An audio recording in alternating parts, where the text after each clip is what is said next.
नमस्कार, मैं हूं संजय समर। मॉर्निंग इंडिया के विचार मीमांसा में आपका स्वागत है। झारखंड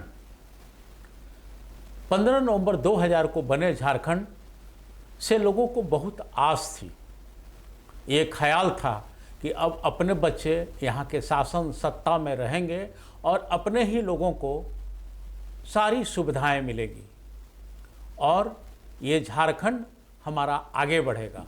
लेकिन झारखंड की पहचान धीरे धीरे घोटालेबाज और घोटालेबाज राज्य की तरफ होते जा रही है। जब से ये झारखंड बना है उसके बाद से इसकी स्थितियां सामान्य होती नहीं दिखलाई दे रही हैं। गाड़ी बेपटरी ही होती चली जा रही है। अगर हम बात करें कि अलग राज्य झारखंड बनने के बाद यह उम्मीद की जा रही थी कि प्रदेश देश में नाम करेगा, खनिज संपदाओं से भरपूर झारखंड के बच्चों के लिए अच्छे अच्छे स्कूल खुलेंगे, इलाज के लिए अस्पतालों की व्यवस्था सुदृढ़ होगी।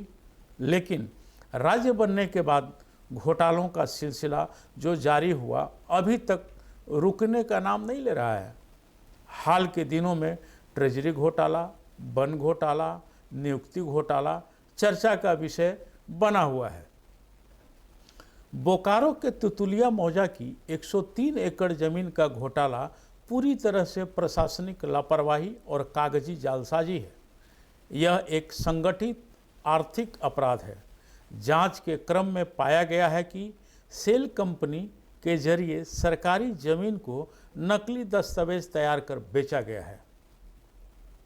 साल 1933 की नीलामी में इस जमीन को एक नाबालिग ने खरीदा है और इस खरीद बिक्री वाली ज़मीन का लिखा पढ़ी बॉल पेन से की गई है। मज़ेदार बात यह है कि उस ज़माने में बॉल पेन का आविष्कार हुआ ही नहीं था। बॉल पेन से कोई काम 1933 में होते ही नहीं थे, ये सर्वविदित है। लेकिन घोटालेबाजों ने बिना कुछ सोचे समझे ऐसा किया जिसे सरकार और सरकार के अधिकारी सब ने मान लिया। यह घोटाला का नाम दिया गया है वन घोटाला। दूसरा अभी जो चर्चा का विषय बना हुआ है ट्रेजरी घोटाला। ट्रेजरी घोटाला भी कम बड़ा घोटाला नहीं है। एक अदना सा आदमी इतना बड़ा सा घोटाला कर दिया है। हालांकि इस ट्रेजरी घोटाले को लेकर मुख्यमंत्री हेमंत सोरेन, राज्य के वित्त मंत्री राधाकृष्ण किशोर जी ने सख्त निर्देश दिया है। उन्होंने तमाम राज्य के ट्रेजरी पर जांच बैठा दिया है। मुख्यमंत्री हेमंत सोरेन कह रहे हैं कि जनता की गाढ़ी कमाई का एक एक पैसा वसूल लिया जाएगा। लेकिन कैसे वसूला जाएगा इस पर बात नहीं हो रही है। हम बात करें एकीकृत बिहार में लालू राबड़ी सरकार में हुए चारा घोटाला की, फिर पुनरावृत्ति हुई है। पिछले कुछ दिनों से यह घोटाला भी चर्चा है। हालांकि ज़्यादा रुपया नहीं है, लगभग 3 करोड़ रुपये पशुपालन घोटाले के नाम पर अभी निकाले गए हैं। वैसे जब झारखंड बिहार एक में था तो यह घोटाला 950 करोड़ का घोटाला माना गया था। अलग झारखंड बनने के बाद चर्चा में आया जेपीएससी घोटाला, मतलब झारखंड पब्लिक सर्विस कमीशन घोटाला। इस संस्थान का गठन राज्य के युवाओं को नौकरी देने के लिए किया गया था। इस संस्थान द्वारा यह पहले परीक्षा लेने के बाद ही घोटाले का भेंट चढ़ गया। हालांकि जांच चल रही है, लेकिन अभी तक इस पर कोई ठोस रिजल्ट नहीं आ पाया है। साल 2008 का खनन घोटाला, इसमें राज्य के तत्कालीन मुख्यमंत्री मधु कोड़ा का नाम सामने आया। एक अनुमान के अनुसार लगभग 3500 करोड़ का यह घोटाला था। कोड़ा शासन में कई घोटाला चर्चा में रहा।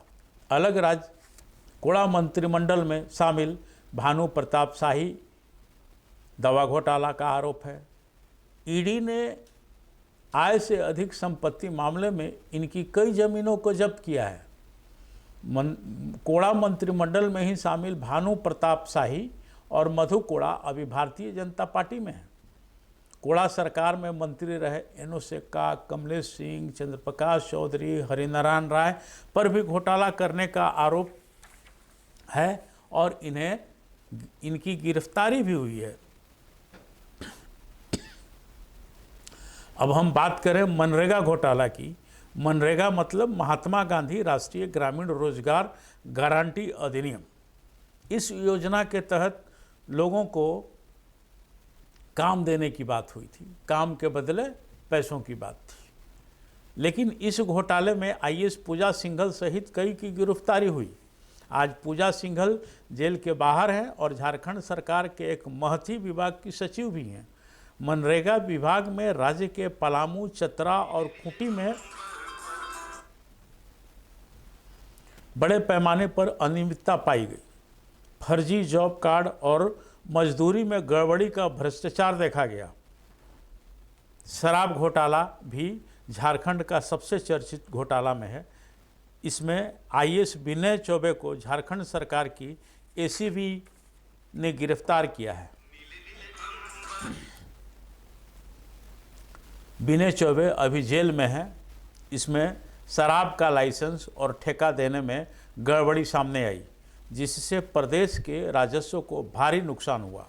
आरोप यह है कि इस शराब घोटाले में आरोपियों ने राजनीतिक संबंधों का लाभ उठाया और इस घटना को अंजाम दिया। झारखंड घोटाला में कोयला घोटाला भी अपनी एक महत्वपूर्ण घोटाला है। यह घोटाला भी काफ़ी चर्चा में रहा है। इसमें कंपनियों को गलत तरीके से कोल ब्लॉक आवंटन करते हुए कई लोगों को लाभान्वित किया गया। इसकी जांच सीबीआई कर रही है। अगर हम बात करें और घोटालों की, तो इसमें ग्रामीण विकास विभाग में भी बड़ा घोटाला हुआ है, जिसमें कई सफ़ेद पोश के नाम सामने आए हैं। इसमें भी फर्जी बिल और घटिया काम का आरोप लगा और इसमें राज्य के ग्रामीण विकास मंत्री आलमगीर आलम अभी भी जेल में बंद हैं। मैं बता दूं कि इन घोटालों के कारण झारखंड का विकास बाधित हो रहा है। इन घोटालों के कारण समाज की जो सही संरचना होनी चाहिए वो तार तार हो रही है। इसके अलावा ईमानदारी पर उंगलियां उठ रही हैं। कई ऐसे अधिकारी हैं, ऐसे कर्मचारी हैं, अब विभाग का कोई काम अच्छे ढंग से करना पसंद नहीं कर रहे हैं, क्योंकि इसमें उन लोगों का जवाब होता है कि हमें फंसने का डर है। तो आखिर ये कैसे रुकेगा और कौन रोकेगा? क्योंकि लोकसभा चुनाव हो, विधानसभा चुनाव हो, पंचायत चुनाव हो, वार्ड पार्षद चुनाव हो, सबके एक ही नारे होते हैं कि हम कर्तव्यनिष्ठ हैं, हम ईमानदार हैं और हम राज्य का, प्रदेश का, समाज का विकास करेंगे। लेकिन ये विकास ज़मीन पर उतरता नज़र आ रहा है, लेकिन घोटाले भी सबसे ज़्यादा उजागर हो रहे हैं। इन घोटालों पर नकेल देने के लिए राज्य सरकार को ध्यान देना होगा और कड़ी कार्रवाई करनी पड़ेगी, तभी इस तरह के घोटाले को विराम मिल सकता है, लगाम मिल सकता है, पूर्ण विराम लग सकता है। वरना ऐसे अगर चलता रहा तो एक दिन राज्य खोखला हो जाएगा। तो मुझे दीजिए इजाज़त, फिर मिलते हैं किसी नए विषय के साथ।